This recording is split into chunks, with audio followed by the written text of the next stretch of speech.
I was about to have an emergency C-section at Cedars-Sinai Medical Center in Los Angeles. My baby's heart rate was dropping. The surgical team was prepping the room, and my husband sent me a text that read, "Relax, Emily. It's not that serious." He wasn't coming. His mother called seconds later. "Stop being dramatic," Donna snapped.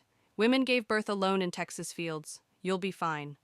I was wheeled into that operating room with no hand to hold, no husband pacing outside, just cold fluorescent lights, and a nurse telling me to breathe.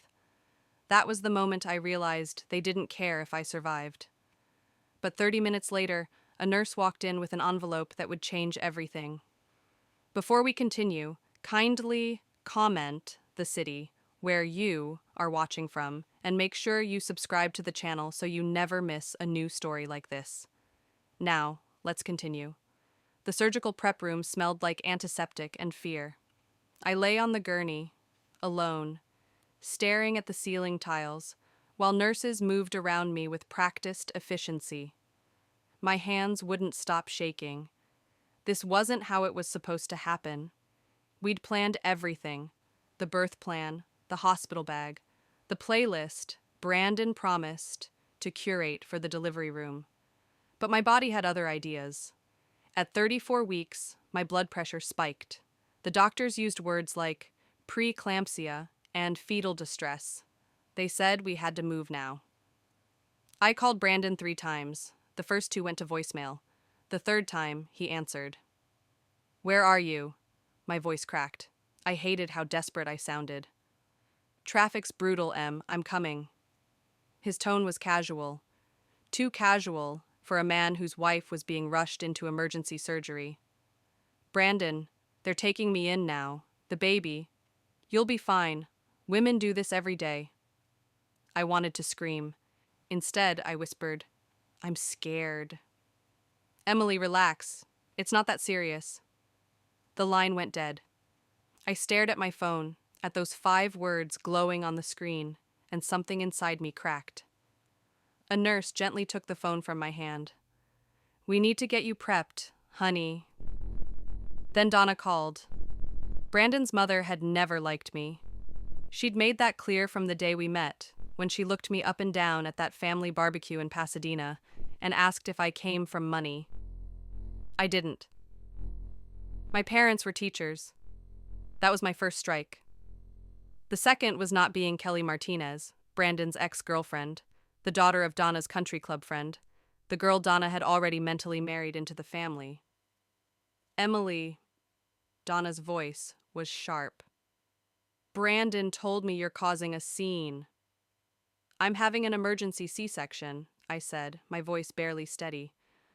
"I asked him to be here." "Stop being so dramatic. Women in Texas gave birth in fields alone. You're in a hospital with doctors. You'll be fine." I hung up. The nurse squeezed my shoulder. "Ready?" she asked. I wasn't, but they wheeled me in anyway. The operating room was blindingly bright. I counted the overhead lights. 1, 2, 3, 4, trying to focus on anything except the absence of my husband. The anesthesiologist explained the spinal block. I nodded, not really hearing. When the needle went in, I thought about Brandon's face the morning we found out I was pregnant. He'd smiled. He kissed me. He said, "We're going to be a family." Where was that man now? The surgery began. I felt pressure, tugging, strange sensations I couldn't name. Then I heard it, a cry, small and fierce and perfect. "It's a girl," someone said. They brought her to me for just a moment. Ava. We'd chosen the name together, sitting on our couch in Sherman Oaks, scrolling through baby name websites. She was tiny, red-faced, screaming, beautiful. "We need to check her vitals," the nurse said gently, and they took her away. I lay there stitched and numb, staring at the ceiling again. Brandon still hadn't come. I wondered if he would. I wondered if I even wanted him to anymore. Would you have forgiven him in that moment? Recovery was a blur of beeping monitors and muted pain. They'd given me something for the discomfort, but it only took the edge off. My body felt wrong, like it belonged to someone else. Ava was in the NICU. Nothing serious, they assured me, just precautionary monitoring for preemies. I hadn't held her again yet. That felt like another theft. A different nurse came in, older, with kind eyes and silver hair pulled back in a tight bun. Her name tag read, Hall. "How are you feeling, sweetheart?" she asked, checking my vitals. "Empty," I said. The word slipped out before I could stop it. She paused, her hand resting on my shoulder. "Your husband?" I shook my head. "Still not here." Nurse Hall's jaw tightened. She'd seen this before, I realized. Women alone, women abandoned. She didn't say anything, but her silence felt like solidarity. Then she reached into her pocket. "Your attorney asked me to give you this," she said, handing me a sealed manila envelope. "He said to give it to you the moment you were lucid. He said, in case he failed you again." I stared at the envelope. My name was written across the front in Mark Ellison's precise handwriting. Mark was our family attorney. Well, my attorney now, I supposed. Brandon had stopped attending meetings with him 2 years ago, claiming he was too busy with work. "My attorney," I repeated. "I haven't talked to Mark in months." "He called this morning. He seemed very concerned about you." Nurse Hall's expression was carefully neutral. "Said it was urgent." My fingers trembled as I broke the seal. Inside were documents. Legal documents. At first I couldn't make sense of them. Dense paragraphs of legalese, signatures, official stamps. Then I saw my name. And my signature. Except I'd never signed this document. It was a beneficiary revision form for the Carter Family Trust. The trust Brandon's grandfather had established, worth just over $2 million. When we married, Brandon insisted I be listed as a beneficiary, alongside him. "Your family now," he'd said. It had felt like love. This document removed me entirely. In my place, Donna Carter. The signature at the bottom, supposedly mine, was close, but not quite right. The E in Emily was too looped. I always wrote it sharp. My hands went cold. I read it again, then a third time, trying to understand. Someone had forged my signature. Someone had erased me from Brandon's family trust, and they'd filed it officially with a notary stamp dated 2 weeks ago. While I was pregnant. While I was terrified about this high-risk delivery, while I trusted my husband, I grabbed my phone with shaking fingers and called Mark. He answered on the first ring. "Emily, are you okay? Did you get the envelope?" "Mark, what is this?" His voice was tight with controlled anger. "Fraud. Brandon submitted that revision claiming you'd requested it. He said you wanted to simplify estate matters before the baby came." "I never... I know. I notarized your actual signature 3 years ago when you were added to the trust. I recognized immediately that this wasn't your handwriting." The room tilted. Why would he do this? Mark hesitated. That pause told me everything. There was more. Worse. "Emily," he said carefully, "there's something else you need to know." Mark's voice came through the phone, low and measured, the way lawyers talk when they're about to destroy your world with facts. Brandon met with a different attorney 6 weeks ago. Not me. Someone from a firm in Century City. I only found out because a colleague mentioned seeing him there. He paused. I did some digging. My mouth was dry. "What did you find?" "He's been moving money, Emily. Quietly. Liquidating joint assets, redirecting funds. The trust revision was just one piece." I thought about our bank accounts, the statements I'd stopped checking closely when pregnancy exhaustion hit. Brandon handled the finances. I'd trusted that, trusted him.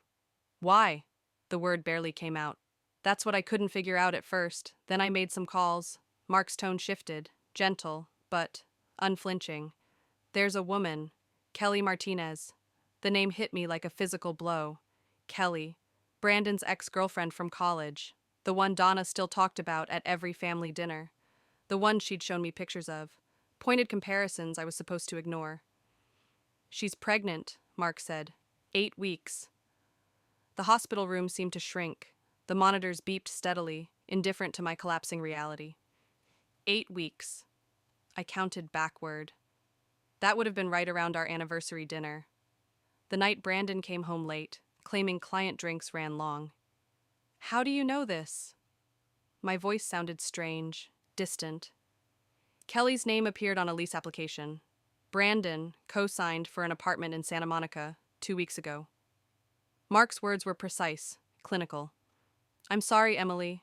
I verified everything before I sent that envelope. I wouldn't have told you if I wasn't absolutely certain. I stared at the forged signature on the document. My name, stolen.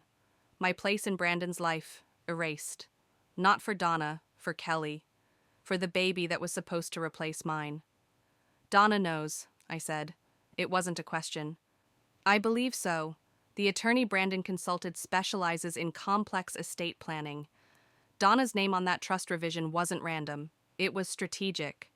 A placeholder until he could finalize things with Kelly. The pieces assembled themselves with horrifying clarity. Donna had never wanted me in the family. She'd been waiting for this, probably encouraging it. Brandon's late nights, his distraction during my pregnancy, the way he'd stopped touching me months ago, it wasn't stress.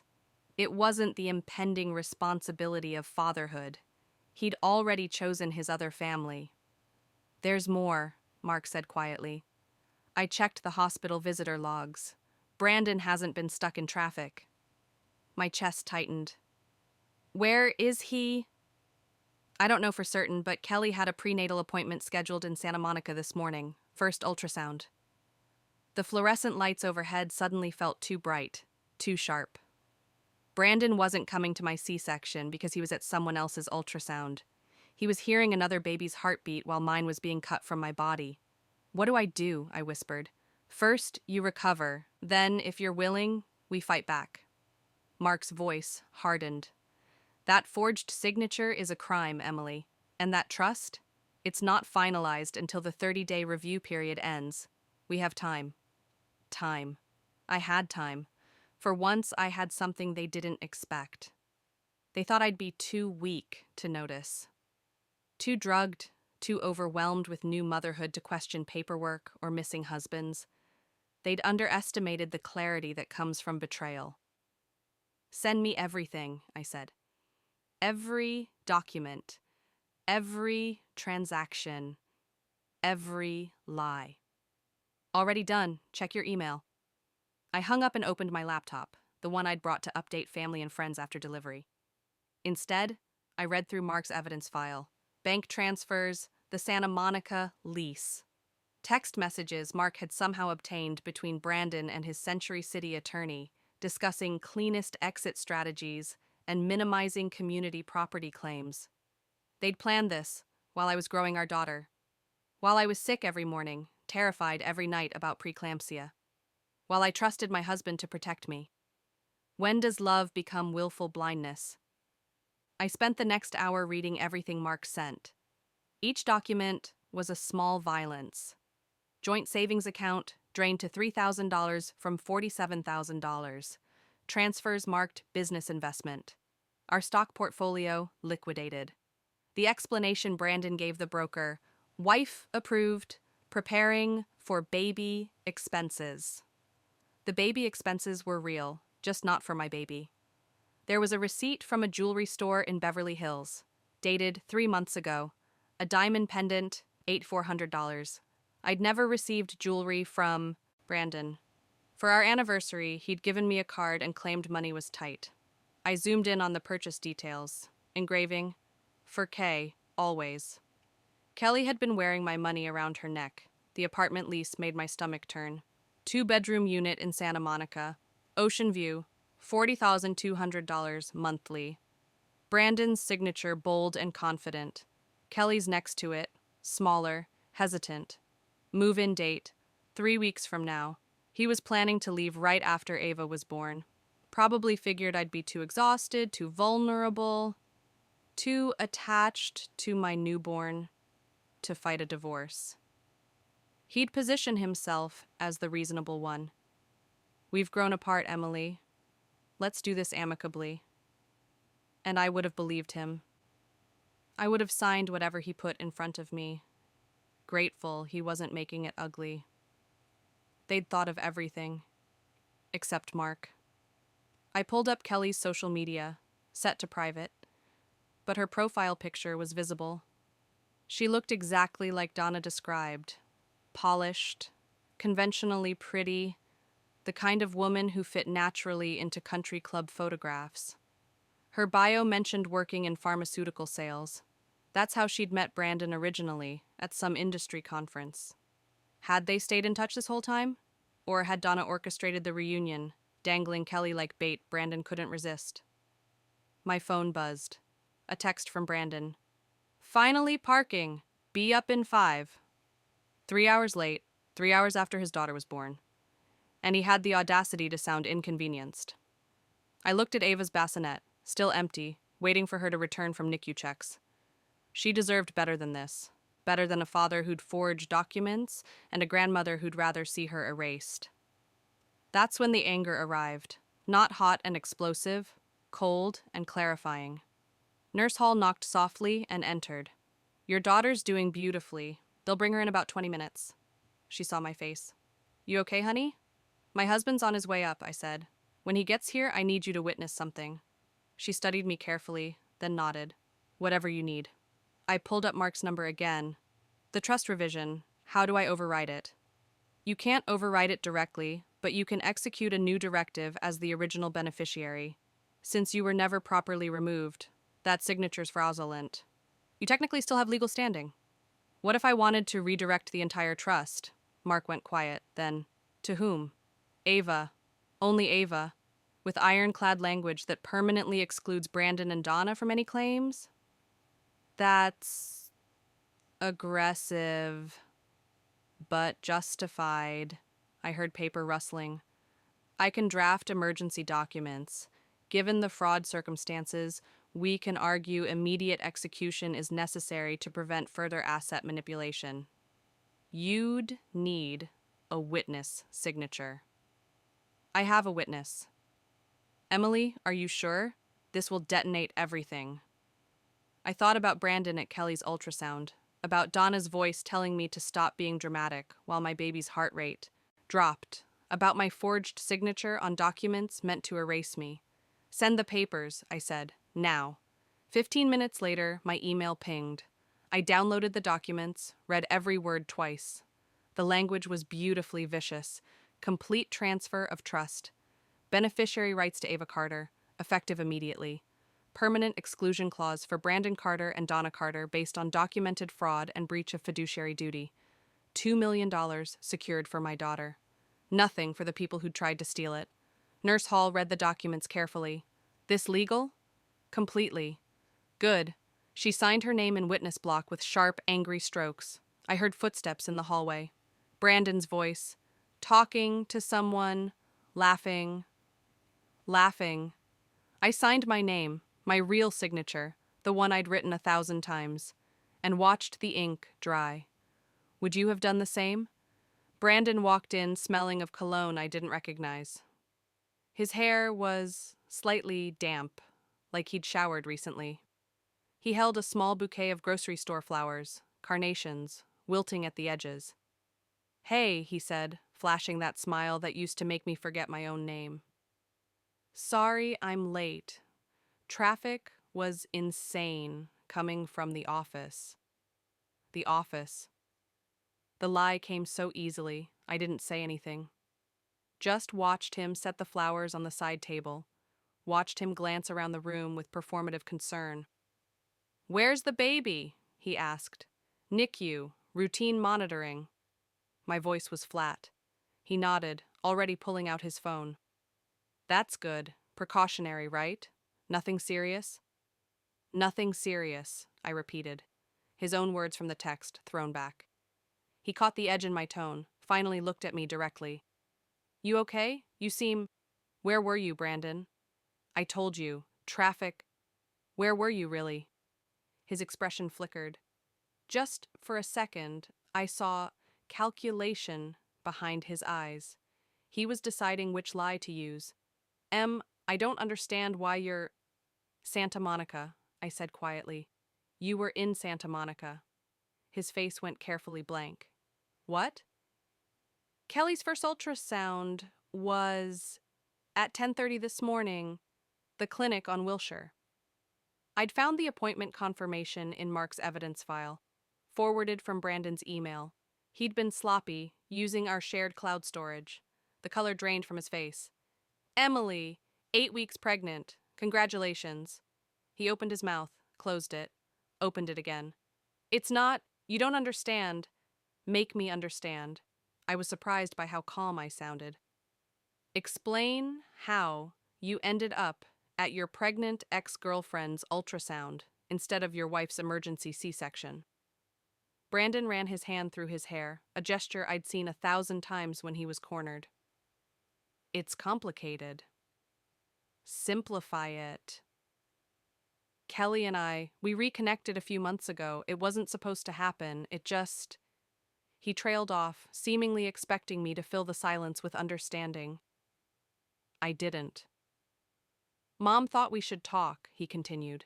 Work through old issues. Kelly was going through a rough time and Donna set this up.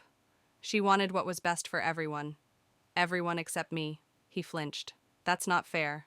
I almost laughed. You forged my signature, Brandon. You stole $2 million from our daughter's future. You planned to move your mistress into an apartment 3 weeks from now using money from our joint accounts. I watched his face as each fact landed. Tell me what's fair about that. How did you... He stopped, recalibrating. Mark. That bastard's been spying on me. Mark's been doing his job, protecting his client. I gestured to the documents on my bedside table. Me. Brandon's eyes fixed on the papers. He took a step closer, and I saw the exact moment he recognized what they were. His face went from pale to gray. What did you do? I protected my daughter. The trust is hers now, all of it. You can't. That's not legal. You can't just... Actually, I can. Since my signature was forged on the original revision, it was never valid. I still had full beneficiary rights. I kept my voice steady, clinical. Mark confirmed everything. It's done. Brandon grabbed the papers, reading frantically. I watched his jaw tighten, watched his hands shake. Emily, please. You're not thinking clearly. You just had surgery. You're emotional. I'm the clearest I've been in years. If you do this, Mom will... Your mother can't do anything. She was complicit in fraud. Mark's filing a report with the state bar about your Century City attorney, too. He looked at me like I was a stranger. Maybe I was. Maybe the woman he'd married. The one who'd smiled through Donna's criticisms, who'd ignored the late nights and distant eyes. That woman had died somewhere between the spinal block and Ava's first cry. Kelly didn't know, he said finally, about the money, about any of it. She thought I was separated. Is that supposed to make me feel better? She's innocent in this. I thought about the diamond necklace, the apartment lease, the deliberate timing. Nobody's innocent, Brandon, but some people are more guilty than others. Nurse Hall appeared in the doorway, holding Ava wrapped in a hospital blanket. Mom, someone wants to meet you properly. She placed my daughter in my arms. Ava's eyes were closed, her face peaceful. She was so small, so utterly dependent. She'd done nothing to deserve being born into this betrayal. Brandon stared at her, his expression unreadable. You should go, I said quietly. Emily, go to Kelly. Go to your mother. Go wherever you want. I looked down at Ava. Just go. He stood there another moment, then turned and left without another word. The door clicked shut. Ava stirred in my arms, making small sounds. I held her closer. It's just us now, I whispered, and that's enough. Mark called 20 minutes after Brandon left. Are you all right? Better than I should be. I was still holding Ava, watching her sleep. Is it really done? The trust revision is executed and filed. I've sent copies to the trust administrator with a formal complaint about the forged documents. They're obligated to investigate. And Brandon can't undo it? Not without proving your signature was forged, which it wasn't. or demonstrating you were mentally incapacitated when you signed, which you clearly weren't. Nurse Hall's witness statement confirms you were lucid and understood exactly what you were signing. I felt something loosen in my chest. Safety. Real safety. What happens now? Brandon will likely retain counsel. They'll argue emotional duress, postpartum vulnerability, anything to invalidate your directive. But Emily, the evidence is overwhelmingly in your favor. He forged legal documents. He committed fraud. Even if he claims noble intentions, the law doesn't care.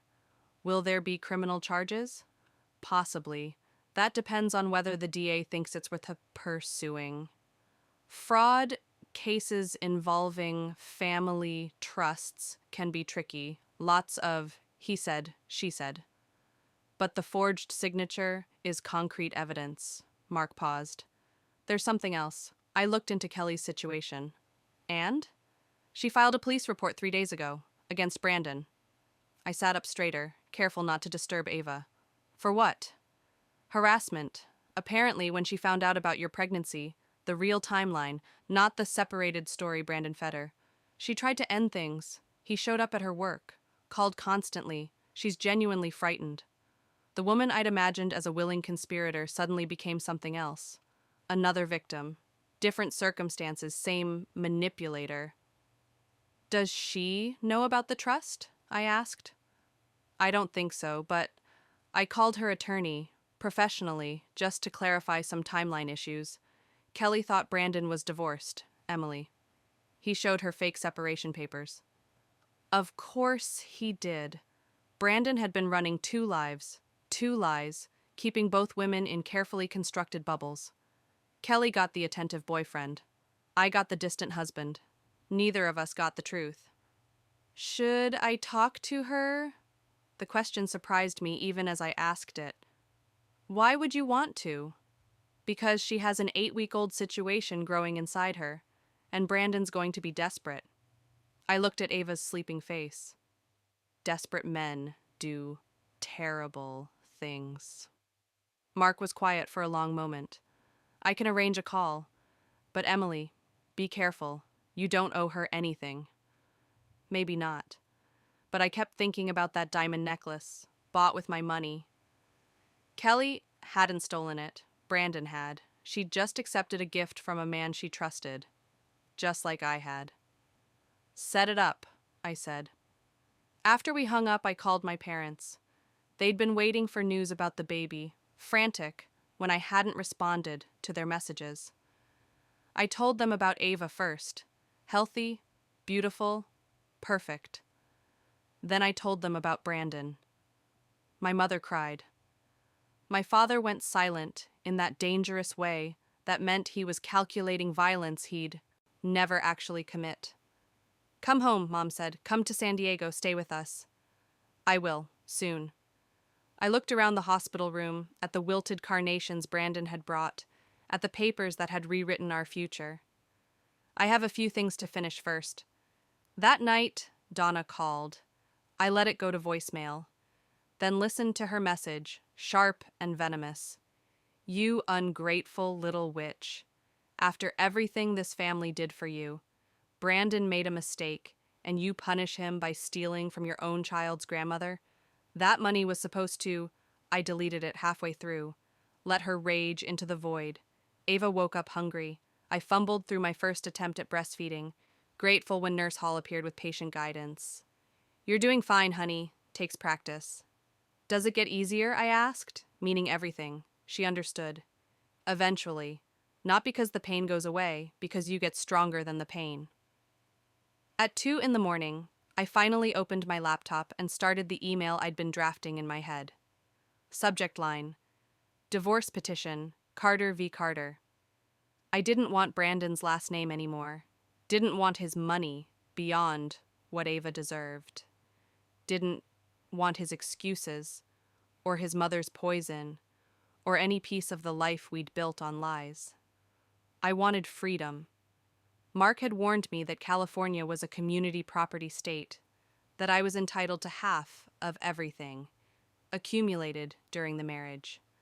But I didn't want to fight over furniture and retirement accounts. I wanted clean, severed ties.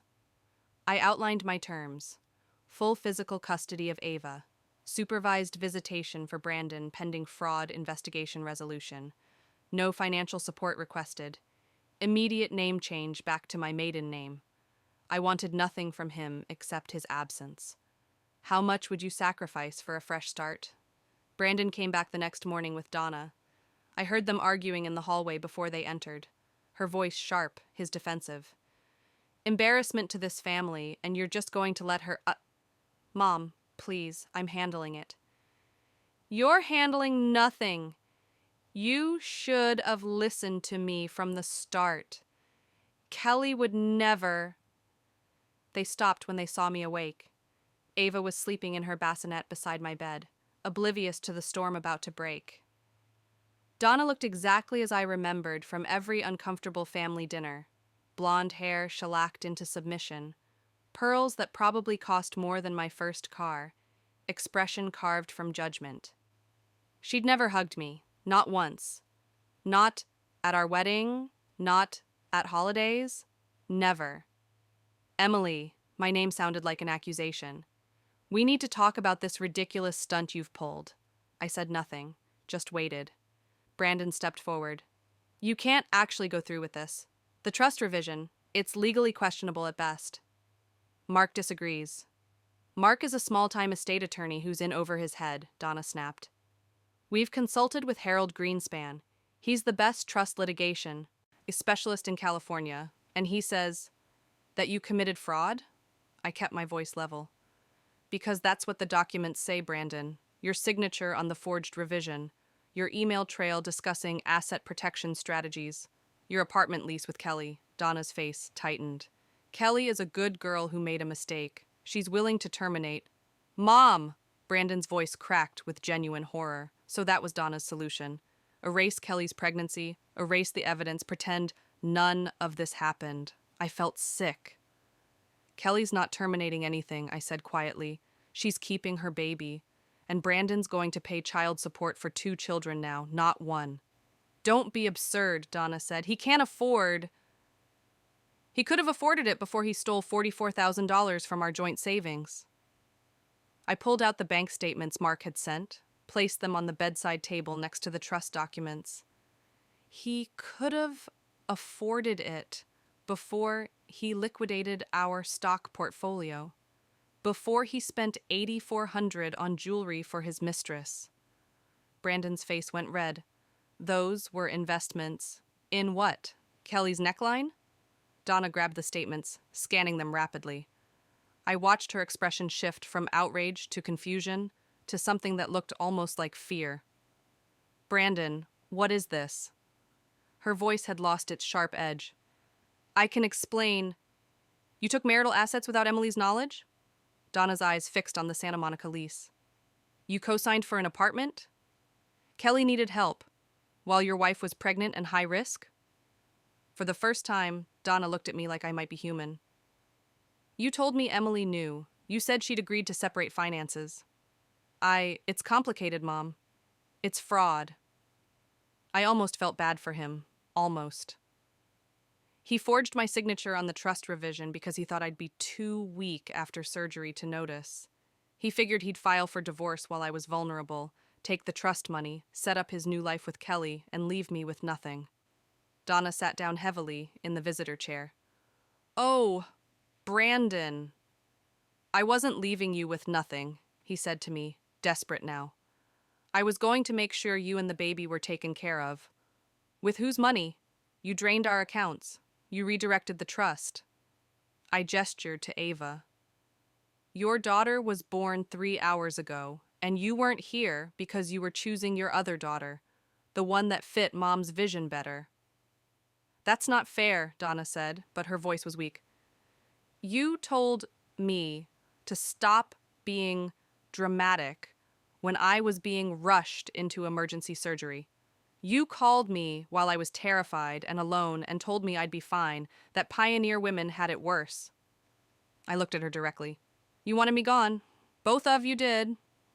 The silence stretched. Ava made a small sound, and I reflexively checked her, adjusting her blanket. "What do you want?" Brandon finally asked. "Money? We can renegotiate the trust. I want a divorce." He flinched like I'd struck him. "Emily, we can work through this." "No, we can't." I pulled out the petition I'd drafted. "I've outlined terms. You can review them with Harold Greenspan or whoever, but this marriage is over." Donna stood abruptly. "You're making a mistake. You'll never find anyone else willing to... To what? Forge my signature? Steal my money? Miss my medical emergency?" I smiled without humor. "You're right. I probably won't find that again." Brandon picked up the petition, reading. His hands shook. "You're not asking for anything. I'm asking for everything that matters. Custody of Ava, your absence, my name back." "Emily, please." His voice cracked. "I made mistakes, but we can fix this. For her." He gestured to Ava. "You can't fix betrayal, Brandon. You can only survive it." Nurse Hall appeared in the doorway, right on time. We'd arranged this earlier. She'd interrupt if things got heated. "I need to ask you folks to leave," she said firmly. "Mom needs rest, and baby needs quiet." Donna opened her mouth to argue, but Nurse Hall's expression stopped her. She'd probably faced down 100 difficult family members. 2 more didn't intimidate her. Brandon set the petition down carefully. "I'll have my attorney contact Mark." "Fine." He looked at Ava one more time, then at me. "I did love you. At some point." "I know," I said. "That's the saddest part." They left. The door closed. I exhaled for what felt like the first time in hours. Nurse Hall squeezed my shoulder. "You did good, honey." "I ruined his life." "No, you saved yours." 3 days later, they discharged us. Ava had passed all her tests, gained back her birth weight, proven herself ready for the world outside Cedars-Sinai's NICU. I was healing, physically, at least. The emotional wounds would take longer. My parents drove up from San Diego to help. My father loaded the car while my mother fussed over Ava's car seat installation. Dad didn't say much, just hugged me carefully, mindful of my incision, and whispered, "Proud of you, Em." Mark met me in the hospital lobby to finalize papers. Brandon had signed the divorce petition without changes. His attorney had called it remarkably generous, given California's community property laws. What they meant was, she's letting you off easy. I was. Because dragging it out meant staying connected, meant seeing Brandon in courtrooms and mediation sessions, meant letting him occupy space in my future. I wanted him in my past. The police opened an investigation, Mark said quietly, shuffling through documents. The forged signature on the trust revision, the DA's reviewing for prosecution. Will they pursue it? Hard to say. White-collar crime, family dispute, it's not their priority. But the evidence is solid. Even if criminal charges don't stick, the civil case is airtight. I nodded, signing the final papers. Emily Carter became Emily Morrison again. It felt like shedding skin. "What about Kelly?" I asked. "Her attorney sent a cease and desist to Brandon. He's not allowed to contact her directly. If he wants to be involved with that baby, it goes through legal channels." "Good." I'd talked to Kelly 2 days ago. Mark arranged a call. Awkward, painful, necessary. She'd cried, apologized for things that weren't her fault. I'd told her about the forged documents, the stolen money, Brandon's pattern of lies. "I thought he was different with me," she'd said. "He wasn't different. He was just better at hiding." We'd ended the call with something close to understanding. Not friendship, too much damage for that, but recognition. We were both rebuilding from the same bomb. The California sunlight hit me as I walked out of Cedars-Sinai for the last time. It was almost painfully bright after days of hospital fluorescence. Dad had the car pulled up, Mom already in the back with Ava. I stopped on the sidewalk, turned back to look at the building. This was where Ava was born, where my marriage died, where I'd learned that sometimes betrayal delivers the freedom you never had the courage to choose. A text came through. Brandon. Can I see her sometime? I stared at the message. 3 days ago, I would have said yes immediately, would have made excuses for him, would have prioritized his feelings over my own safety. Now I typed, through your attorney, not directly. His response came fast. Emily, please, I'm still her father, and I'm still her mother, the one who was there. I put my phone away without waiting for his reply. Dad held the car door open. I slid into the passenger seat carefully, still sore. Mom was cooing at Ava, who was making the small, snuffling sounds babies make when they're deciding whether to sleep or scream. Ready? Dad asked. I looked back at Cedars-Sinai one more time, then forward, toward San Diego, toward my parents' house, toward whatever came next. Yeah, I said, I'm ready.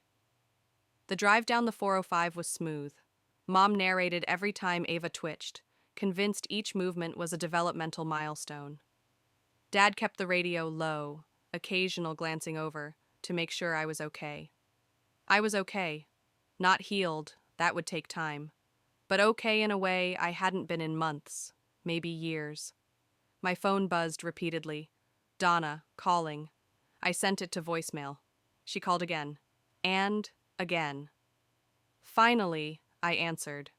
You've destroyed him, she said without preamble. He's talking about leaving California, starting over somewhere else. Good luck to him. That's all you have to say? After 8 years of marriage? After 8 years of marriage, he forged my signature and abandoned me during a medical emergency, I said calmly. So yes, that's all I have to say. She hung up. I blocked her number. The lawyers would handle everything else. Custody arrangements, asset division, the investigation. I didn't need to carry it anymore. Ava started crying. Mom handed her to me, and I held her awkwardly in the moving car, trying to soothe her. She settled against my chest, her tiny hand gripping my finger. You're a natural, Mom said. I wasn't. I was fumbling, uncertain, terrified I'd mess up this small, perfect person. But I was here, present, trying. That had to count for something. We pulled into my parents' driveway as the sun started setting. The house looked exactly as I remembered. Modest, warm, filled with 30 years of accumulated love. Not a mansion, not a trust fund, just home. Dad carried Ava inside while I moved slowly, still recovering. Mom had already set up a nursery in my old bedroom. Crib, changing table, rocking chair. When did you do all this? I asked. Been working on it since you told us you were pregnant, she smiled. Figured you'd need a place to land eventually. Eventually, had she known? Had she seen what I couldn't? That night, I fed Ava at 2 a.m. in the rocking chair, exhausted, but awake. She ate hungrily, her eyes closed, trusting completely. I thought about Brandon, probably awake too, alone in our Sherman Oaks house, realizing what he'd lost. I thought about Donna, furious in her expensive home, unable to control the narrative anymore. I thought about Kelly, 8 weeks pregnant, facing single motherhood, with a man who'd proven he couldn't be trusted. And I thought about myself, Emily Morrison, 32 years old, divorced, healing from surgery, holding a 3-day-old baby in her childhood bedroom. This wasn't the life I'd planned. It was better, because it was mine. Honest, unforged, real. Ava finished eating and fell asleep against my shoulder. I sat there longer than necessary, just holding her, feeling her breathe. The woman who'd believed Brandon's lies was gone. The woman who'd accepted Donna's cruelty was gone. The woman who'd signed away her own signature was gone. I didn't mourn her. Outside, California rolled toward morning. Inside, my daughter slept. And I sat in the darkness, rebuilding myself one quiet moment at a time. Sometimes betrayal is the door you didn't know you needed. I walked through it. I never looked back. If you believe no one deserves to be shamed during high-risk pregnancy, if you believe women deserve the truth even when it's painful, if you believe children deserve parents who choose presence over convenience, hit that subscribe button. Share this story with someone who needs to hear it, because sometimes the hardest thing and the right thing are the same thing. And sometimes freedom starts with a forged signature and ends with your real one.